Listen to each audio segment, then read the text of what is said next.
सुप्रभात बच्चों। आज हम करेंगे कक्षा दूसरी का पाठ 7 मेरी किताब। यहाँ पर आप देख रहे हैं कि वीरू एक ऐसे कमरे में खड़ी है जहाँ पर पुस्तकें ही पुस्तकें हैं। आपने ऐसा कमरा अपने स्कूल में देखा होगा जिसे हम लाइब्रेरी या पुस्तकालय भी बोलते हैं। माँ ने वीरू को एक संदेश देकर अपनी बहन के पास भेजा। मौसी ने प्यार से वीरू को अंदर बुलाया और बैठक में ले गई। बैठक में कदम रखते ही वीरू अचरज से ठिठक गई।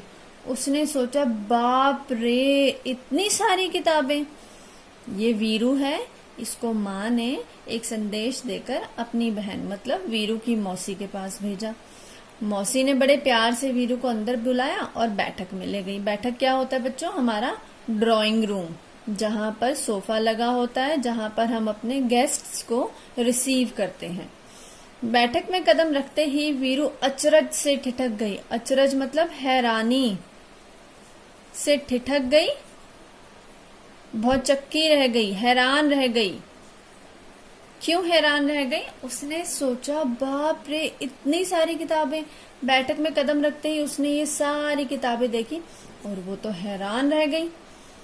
वहां नीचे से ऊपर तक किताबों से भरे खानों वाली दो लंबी दीवारें थी। अब देखो यहाँ पर एक ये दीवार और एक ये दीवार, इन दोनों में ही किताबों से भरे खाने मतलब कि ये अलमारियां लगी हुई हैं। वह आंखें फाड़े देखती रही। अंत में उसने साहस करके पूछा, क्या आपके पास बच्चों के लिए भी किताबें हैं? अब किताबें देखकर उसका मन ललचाया और उसने पूछा अपनी मौसी से कि मौसी, क्या आपके पास बच्चों के लिए भी किताबें हैं? मौसी ने कहा, हाँ, यह देखो, यह वाला खाना और यह वाला। तो मौसी ने उसको 2 खाने दिखाए और बोला कि इन दोनों खानों में बच्चों की ही किताबें हैं। वीरू ने हैरानी से कहा, इतनी ढेर सारी किताबें?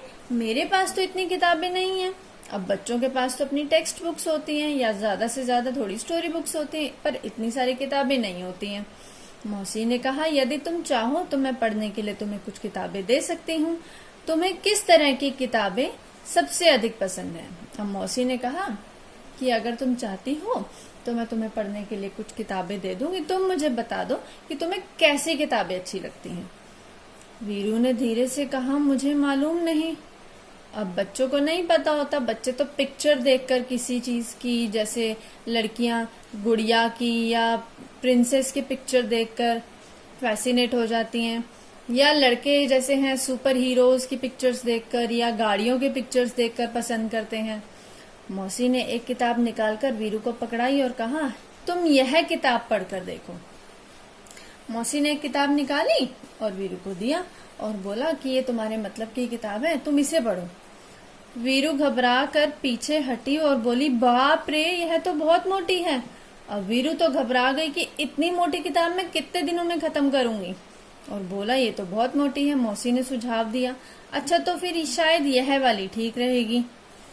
तो मौसी ने बोला कि चलो ठीक है, तुम ये वाली रख लो।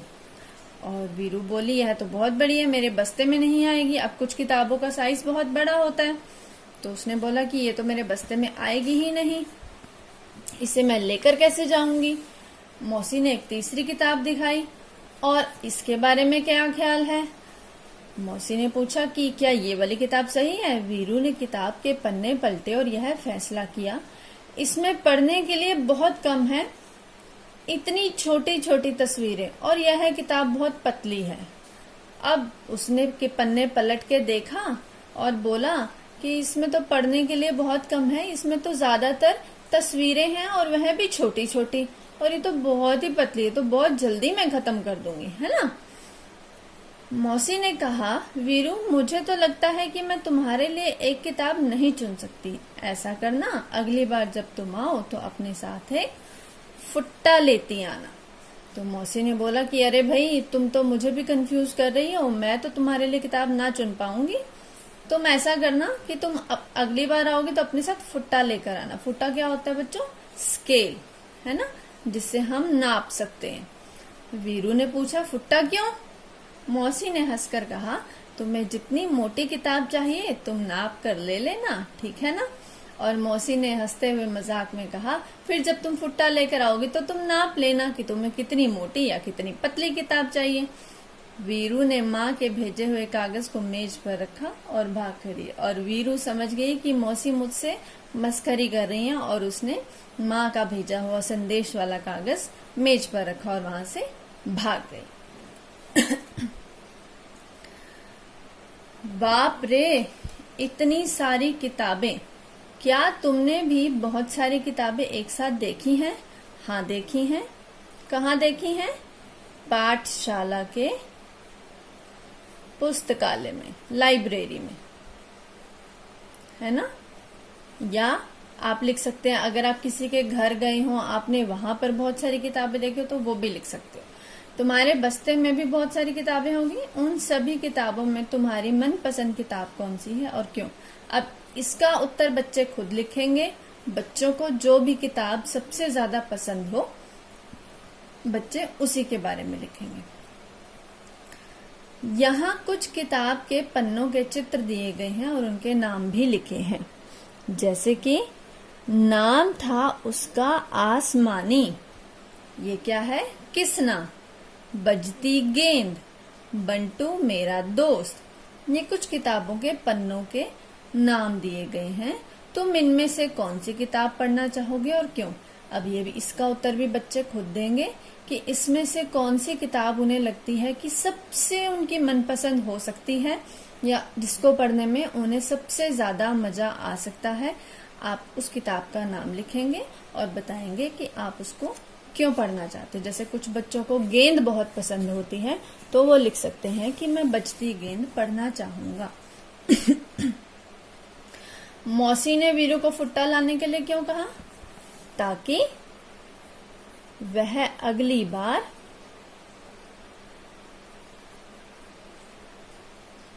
नाप कर अपने हिसाब की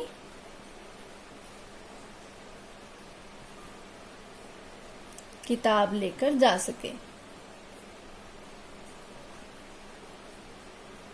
है ना? ताकि अगली बार वीरू को भी सहूलियत हो और मौसी को भी। अलग अलग चीजों को नापने या तौलने के लिए अलग अलग चीजों का इस्तेमाल होता है। तुम नीचे दी गई चीजों को किस तरह से नापोगे? जैसे हम जब कपड़ा लेने जाते हैं, तो जो कपड़े वाले भैया होते हैं, वो एक बड़ा सा स्केल उनके पास होता है और वो उससे नापकर हमें कपड़ा देते हैं।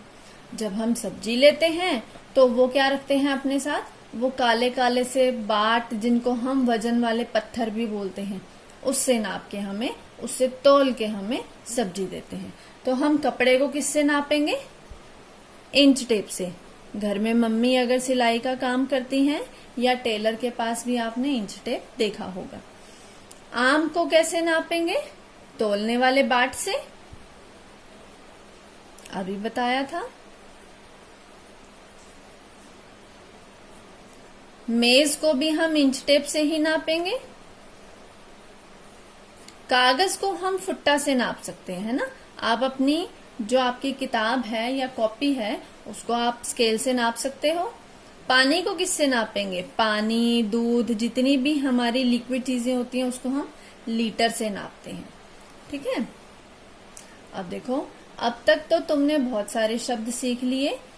आओ शब्दों की अंताक्षरी खेलें, देखें तुम्हें कितने शब्द बना पाते हो। शुरुआत हम कर देते हैं। देखो क्या होता है, अंताक्षरी हम लोग खेलते हैं। क्या होता है? जिस शब्द पर गाना खत्म होता है, उसी शब्द से अगले इंसान को गाना शुरू करना होता है। इसी तरह से जिस शब्द पर आपका पहला अक्षर खत्म होगा, दूसरा व्यक्ति उसी शब्द से नया अक्षर बनाकर देगा।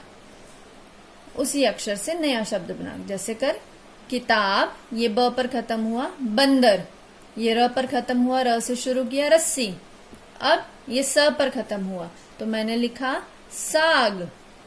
ये ग पर खत्म हुआ, मैंने लिखा गमला। ये ल पर खत्म हुआ, मैंने लिखा लट्टू। ये ट पर खत्म हुआ, मैंने लिखा टमाटर। ये र पर खत्म हुआ, मैंने लिखा राजमा। है ना? बच्चों को राजमा पसंद होते हैं ना? वीरू को मौसी ने किताबें चुनने के लिए कहा तो वह नहीं चुन पाई। तुम्हें अगर अपनी पसंद की चीजें चुनने के लिए कहा जाए तो तुम कौन कौन सी चीजें चुनोगे? अब तुम्हारे सामने पूरा कमरा रख दिया, तुम्हें इसमें से जो जो लेना है वो ले लो। तो सबसे पहले बच्चे क्या उठाते हैं? अपने खिलौने, है ना। फिर खाने की चीजें, है ना। फिर अपने सुंदर सुंदर कपड़े उठा लेते हैं।